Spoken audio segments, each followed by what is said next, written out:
ہوئے، یعنی سواری پر نہیں گئے بلکہ پیدل چلتے.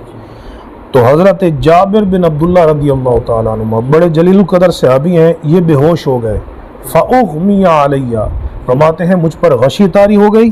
فَتَوَضَّعَ رسول اللہ صلی اللہ تعالیٰ علیہ وسلم، پھر رسول اللہ صلی اللہ تعالیٰ علیہ وسلم نے وضو فرمایا.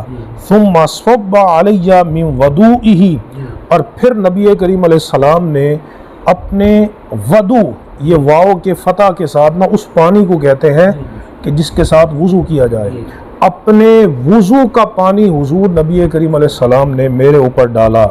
فافقت، تو مجھے اس سے افاقہ ہو گیا.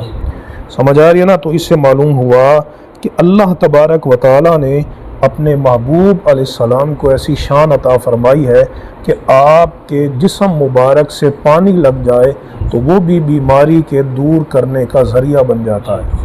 ٹھیک ہے نا؟ سرکار علیہ السلام نے وضو فرمایا تو آپ کے جسم مبارک سے لگا ہوا پانی جب حضرت جابر رضی اللہ تعالی عنہ پر پڑا تو حضرت جابر کو افاقہ ہو گیا. ٹھیک ہے نا؟ اس کی مثال ایسے ہے جیسے مولا مرتضیٰ علی شیر خدا کو سرکار علیہ السلام نے خیبر میں یاد فرمایا کہ آئینہ علی بن ابی طالب، کہ علی بن ابی طالب کہاں ہیں؟ تو ان کی آنکھوں میں درد تھی، تکلیف تھی، آشوب چشم تھا. تو نبی کریم علیہ السلام نے اپنا لعاب دہن ان کی آنکھوں میں ڈالا. مولا مرتضیٰ علی شیر خدا فرماتے ہیں فَكَأَنَّهَا لَمْ أَشْتَكِهَا قَطْ، کہ میری آنکھیں یوں ٹھیک ہو گئیں جیسے آنکھوں میں کبھی درد ہی نہیں ہوا. اس لیے صحابہ کرام رضوان اللہ تعالی علیہم اجمعین نبی کریم علیہ السلام کے وضو مبارک کا پانی بڑی بےتابی سے حاصل کرتے تھے. قادو یقتتلون علی وضوئہ، قریب تھا کہ وہ حضور نبی کریم علیہ السلام کے وضو کا پانی حاصل کرنے کے لیے لڑ پڑتے.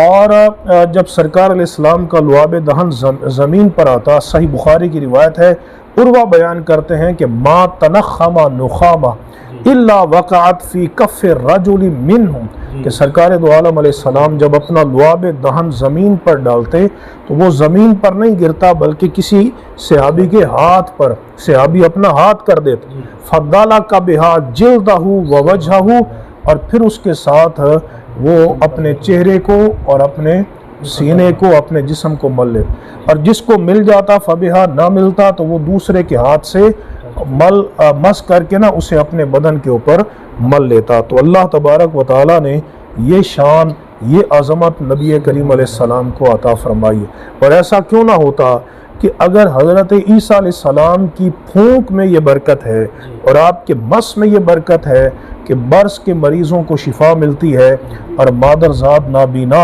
اللہ کے اذن سے بینا ہو جاتے ہیں، تو نبی کریم علیہ السلام کی عظمتوں کا، آپ کی شانوں کا اور آپ کی برکات کا کیا عالم ہوگا. اس لیے سرکار دو عالم علیہ السلام نے ارشاد فرمایا، صحیح بخاری کے اندر حدیث ہے، فرمایا تربت ارضنا بریقت بادنا یشفى سقیمنا باذن ربنا، فرمایا کہ ہمارے زمین کی مٹی یعنی مدینہ کی مٹی، اور فرمایا کہ ہمارے لعاب دہن سے سرکار فرماتے ہیں بیماروں کو شفا ملتی ہے ہمارے رب عز و جل کے اذن کے ساتھ. اچھا، تو میں نے عرض کی یا رسول اللہ صلی اللہ علیہ وسلم کیف اقضی فی مالی، کہ میں اپنے مال میں کیا